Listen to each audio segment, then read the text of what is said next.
बोल जयकारा बोल मेरे श्री गुरु महाराज की जय। श्री अमर ज्योति दर्शन ग्रंथ श्री मुख प्रवचन 14वां। एक अबोध अनपढ़ बालक को अक्षर का कुछ भी ज्ञान नहीं होता, परंतु जब वह शिक्षक के पथ प्रदर्शन में चलता है तो हर प्रकार की विद्या में निपुण हो जाता है। जिस विद्या के जानने वाले का मार्गदर्शन प्राप्त करता है, उसी प्रकार की विद्या अथवा हुनर उससे प्रकट होने लगता है। इसलिए कोई इंजीनियर बन जाता है, कोई डॉक्टर, कोई दार्शनिक तथा अन्य उच्च प्रतिष्ठित पद को प्राप्त कर लेता है। अभिप्राय ये है कि उसके अंदर संसार के सब हुनर, विद्याएं तथा विद्वता भरी हुई है, परंतु जब तक उसके निपुण शिक्षक का मार्गदर्शन प्राप्त नहीं होता, उसके मन मस्तिष्क पर ताला लगा रहता है। जब योग्य शिक्षक से ज्ञान प्राप्त करना आरंभ कर देता है, तब वह उस ज्ञान से संबंधित सब तथ्यों की जानकारी प्राप्त कर लेता है। उसके अंदर छिपा ज्ञान प्रकट हो जाता है और वह उसमें पारंगत होकर अपने लक्ष्य को हासिल कर लेता है। जैसे संसार अथवा शरीर से संबंधित विद्याएं अंदर भरी हुई है, वैसे ही उससे अति सूक्ष्म, मूल्यवान और अपनी वास्तविक वस्तु भी मनुष्य के शारीरिक ढांचे के अंदर विद्यमान है, जिसे अंतर आत्मा अथवा रूह कहा जा सकता है। उसका ज्ञान प्राप्त करना भी अति आवश्यक है।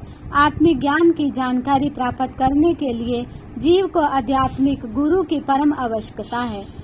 उनकी कृपा से ही मनुष्य आत्मिक उन्नति कर सकेगा, जो कि प्रत्येक मनुष्य का आवश्यक और अनिवार्य कर्तव्य है। प्रवचन 15वां।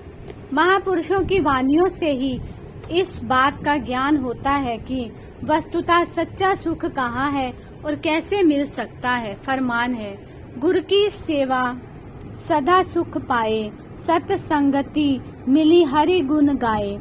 गुरु सेवा ते आप पछाता, अमृत नाम वसिया सुखदाता। सुख देने वाली वस्तु क्या है? फरमाते हैं कि सतगुरु दरबार की सेवा और मालिक के नाम का सुमिरन ही सच्चा सुख देने वाला है। जिसके दिल में मालिक का नाम बस जाता है, वह खुशियों से भरपूर हो जाता है। वह नाम और भक्ति के सच्चे धन को पाकर माला माल हो जाता है। प्रवचन 16वां।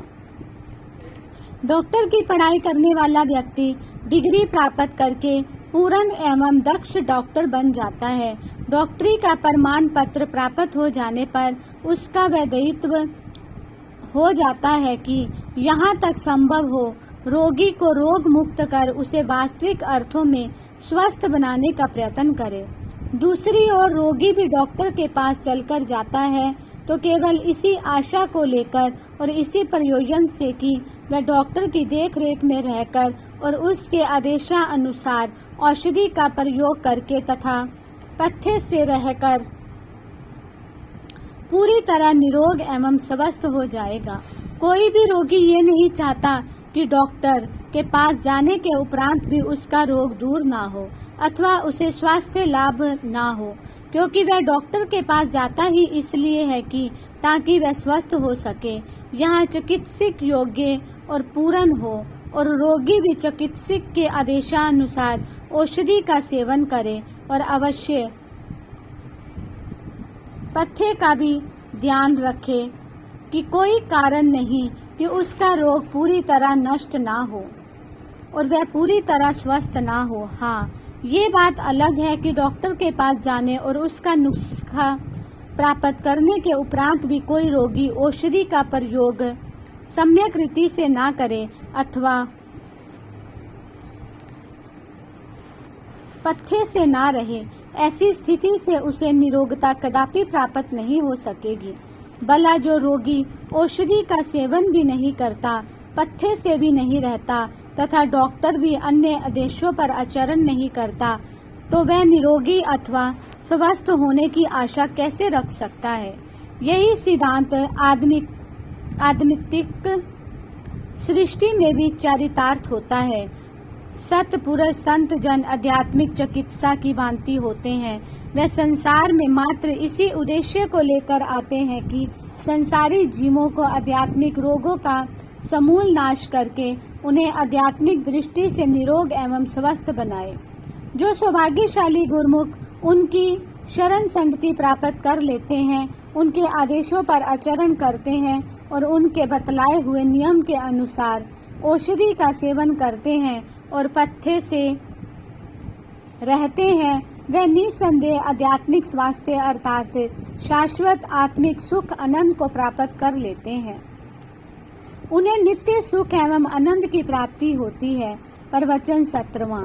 भक्ति परमार्थ की अद्वितीय एवं नित्य संपदा केवल सत्पुरुषों की संगति एवं समीपता में रहने और उनके उपदेशों पर आचरण करने से ही प्राप्त होती है। इसलिए कहा गया है कि महापुरुषों की संगति में रहकर जिन गुरुमुखों को इस सच्चे धन की कमाई का उत्तम अवसर प्राप्त हुआ है और हो रहा है, वे अत्यंत सौभाग्यशाली है। वस्तु जितनी मूल्यवान होती है, उसे प्राप्त करने के लिए यत्न और पुरुषार्थ भी उतना ही करना पड़ता है। संसारी लोगों को देखो कि असत्य एवं अनित्य सांसारिक धन के लिए वे किस प्रकार मारे मारे फिरते हैं, जिसे प्राप्त करने के बाद उसका सुख भी अस्थायी है, जो सदा रहने वाला नहीं है। इस तुच्छ सांसारिक धन के लिए लोग इतना पुरुषार्थ करते हैं, तो गुरुमुखों को सच्चे आध्यात्मिक धन की प्राप्ति के लिए कितने यत्न और पुरुषार्थ करने की आवश्यकता होगी, ये स्वयं ही समझा जा सकता है। ऐसी अमूल्य निधि की प्राप्ति के लिए प्रत्येक हृदय में तीव्र लगन होती है। जो जो इस आध्यात्मिक संपदा में वृद्धि होती जाती है, उनको मानसिक शांति और सच्चे सुख की अनुभूति भी उतनी ही अधिक होती जाती है। भक्ति का प्रभाव ही ऐसा है कि उसकी प्राप्ति से स्वाभाविक ही असीम सुख आनंद की उपलब्धि होती है। प्रवचन 18। नाम का सच्चा खजाना परमार्थ और भक्ति का भंडार जीव के अपने भीतर विद्यमान है। इसका भेद सत्पुरुषों की कृपा से ही ज्ञात होता है। इसमें संशय नहीं है कि इस अमूल्य संपत्ति को प्राप्त करने के लिए पुरुषार्थ और कमाई जीव को स्वयं करनी पड़ेगी और वह अपने पुरुषार्थ से ही उसे प्राप्त कर सकेगा। परंतु जब तक भेद ही ना मिले, उसे प्राप्त करने का यत्न क्यों कर किया जा सकता है। धन यदि किसी के घर में दबा हुआ हो तो उसे स्वयं ज्ञात ना हो, तो वह इस का लाभ क्यों कर उठा सकता है। आम संसार की यही दशा हो रही है कि धन घर में दबा है, परंतु भेद न जानने के कारण कंगाल है। इस वास्तविकता का भेद केवल सत्संग से ही ज्ञात हो सकता है। सत्संग के प्रकाश में ही सत्य असत और सार असार की पहचान होती है और तब जीव सार वस्तु को ग्रहण करके माला माल और निहाल हो जाता है। प्रवचन 19वां। मनुष्य की जितनी दौड़ धूप है, जिस रूप में ये कार्य कर रहा है, सब कुछ ही मन के नेतृत्व में कर रहा है। मन की पहुंच तो देह और इंद्रियों तक ही सीमित है। क्या किसी ने आज तक शरीर, मन और इंद्रियों से सच्चा सुख प्राप्त किया? नहीं। जब तक मनुष्य स्वयं को इनसे ऊपर नहीं उठाएगा, कभी भी सच्चा सुख नहीं पा सकेगा। इनसे ऊपर कैसे उठा जाएगा जब इसे सत्पुरुषों की संगति मिलेगी। संतों की संगति में आकर विचारों का कांटा बदल जाता है। उसकी सुरती में आठों याम मालिक के नाम की गूंज होती रहती है। ये संतों की पवित्र संगति का प्रताप है। सत्संग के बिना ज्ञान और विवेक नहीं होता। मालिक की कृपा के बिना जीव को सुगमता से सत्संग नहीं मिलता। सत्संगति आनंद और प्रसन्नता को देने वाली है। समस्त साधन उसके फूल और सिद्धि उसका फल है। संतों की संगति के बिना जीव के विचारों में परिवर्तन नहीं आता। जिस पर ईश्वर की कृपा हो जाती है, उसे अनायास सत्संग मिल जाता है, जो संपूर्ण खुशियों का खजाना, आनंद का भंडार और सब सिद्धियों का दाता है। प्रवचन 20वां। महापुरुषों की संगति ऐसे है जैसे मरुभूमि में मरुद्वीप हो। मरुभूमि में कोसों तक जल प्रवाह का चिन्ह नहीं होता। यहाँ तक दृष्टि जाती है, मरु प्रदेश ही दृष्टि गोचर होता है, जिसमें तपती झुलसती बालू और लू के अतिरिक्त कुछ नहीं होता। उसी मरु प्रदेश के मध्य कहीं कहीं एक आध मरुद्वीप भी होता है। यहाँ पेड़ों की सुखद छाया होती है और शीतल जल का स्रोत भी होता है। वहाँ पहुंचकर मरु प्रदेश के आतप से झुलसे हुए यात्री सुख का सांस लेते हैं। इसी प्रकार काम, क्रोध, लोभ, मोह, अहंकार, ईर्ष्या, तृष्णा तथा सांसारिक चिंताओं के तपते हुए मरुस्थल में यहाँ आम संसारी मनुष्य जल भूलकर भस्म हुए जा रहे हैं। वहाँ सत्पुरुषों का सत्संग मरुद्वीप की भांति उन्हें अपनी सुखद शीतल छाया में शरण देकर सुख शांति का श्वास लेने का सुअवसर प्रदान करता है। इसीलिए कहा गया है कि सत्पुरुषों की संगति एक अमूल्य निधि है, जो अत्यंत सौभाग्य से उन जीवों को प्राप्त होती है जिनके पूर्व जन्मों की कुछ शुभ कमाई होती है और जिन पर मालिक की कृपा दृष्टि होती है। प्रवचन 21। मनुष्य जीवन का एक एक पल अत्यंत मूल्यवान एवं दुर्लभ है। इस समय यदि मनुष्य अचेत रहा तो अपने लिए जन्मों का बंधन भी क्रय कर सकता है और सचेत एवं सावधान रहकर नाम की कमाई करे तो इसी समय में शाश्वत आनंद, शाश्वत जीवन एवं मुक्ति की प्राप्ति भी कर सकता है। यही नहीं अपितु सतगुरु के शब्द में सुरती को लीन करके मालिक के स्वरूप में लीन भी हो सकता है। प्रवचन 22। दुनियादारों की संगति में तो दिन रात माया का ही व्यवहार रहता है, वहाँ शांति तो है ही नहीं। उनकी संगति में शांति मिलेगी क्यों कर? वहाँ तो हवस ही हवस है और दुनियादार इंसान ज्यों त्यों तरक्की करता है उतनी अशांति बढ़ती है। जो ये कहता है कि मैं बहुत धनाढ्य हूँ, वह उतना ही ज्यादा दुखी होगा, क्योंकि इसको सबर संतोष तो है नहीं कि इतना धन मिल गया, बस अब मुझे और धन नहीं चाहिए। बल्कि जैसे आग पर तेल डालने से वह भड़कती है, इसी तरह धन की तृष्णा भी अधिक भड़कती है और उसके साथ साथ दुख, कलेश, कल्पनाएं भी बढ़ जाती है। इसके विपरीत जब इंसान सत्पुरुषों की संगति में आकर नाम और भक्ति की कमाई करने लगता है, उसकी तृष्णा शांत हो जाती है। सत्पुरुषों की संगति की तासीर ही ऐसी है कि जीव का चित्त नाम में जुड़ जाता है। फिर उसके दिल में से संसार की वासनाएं और आशाएं खुद ब खुद समाप्त हो जाती है। प्रवचन 23। संसार में हर प्रकार के जीव हैं। प्रत्येक जीव अपने विचारों के अनुसार दुखी भी है और सुखी भी। जिस तरह के जिस मनुष्य के विचार होते हैं, उन्हीं के अनुसार वह सुखी एवं दुखी बना रहता है। एक मनुष्य जिसके पास शारीरिक सुख सुविधा के सब सामान और साधन है, प्रायः देखा जाता है कि वह बहुधा दुखी रहता है। और इसके विपरीत दूसरा मनुष्य जिसके पास न धन है न माल सम्मान, वह फिर भी सुखी है।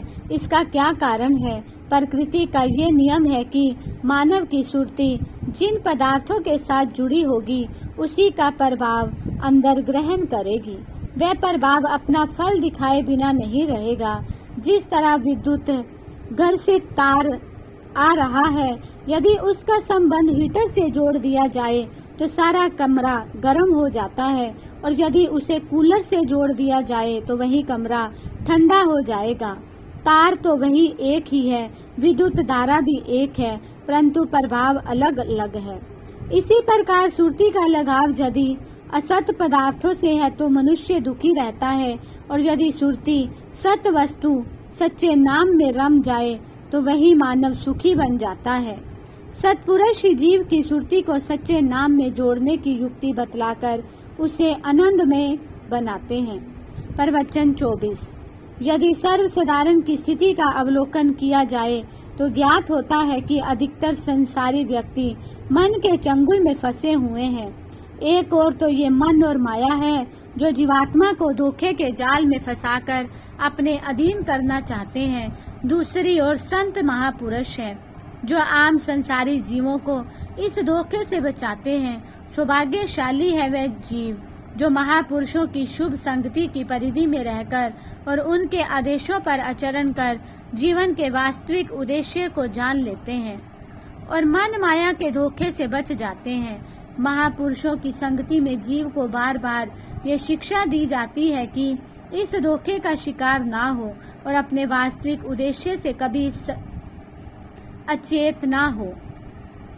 जीवन के वास्तविक उद्देश्य अर्थात जीवात्मा को मुक्त कराने में ये तभी सफल हो सकता है जबकि सत्पुरुषों के उपदेशों को हृदयंगम करे और इनके अनुसार अपने जीवन को आचरण में बनाए, अर्थात मन का कहना ना मानकर सत्पुरुषों के उपदेशों को माने और नियम एवं साधन महापुरुषों ने भक्ति के साधक के लिए बना दिए हैं, उनके अनुसार कार्यवाही करें। नित्य प्रति इन साधनों पर आचरण करने से मन को उस पर हावी होने का अवसर नहीं मिल सकता। ये सदैव स्मरण रखने की बात है कि मन और माया जीव को तभी बहका सकते हैं और पथ भ्रष्ट कर सकते हैं जब वह महापुरुषों के उपदेशों पर आचरण ना करेगा। इसके विपरीत जो जीव इन उपदेशों का पूरी तरह पालन करता है और सावधान रहकर भक्ति के साधनों पर आचरण करता है तो मन माया चाहे कितनी भी शक्ति लगाए उसे पथ भ्रष्ट नहीं कर सकते। प्रवचन 25।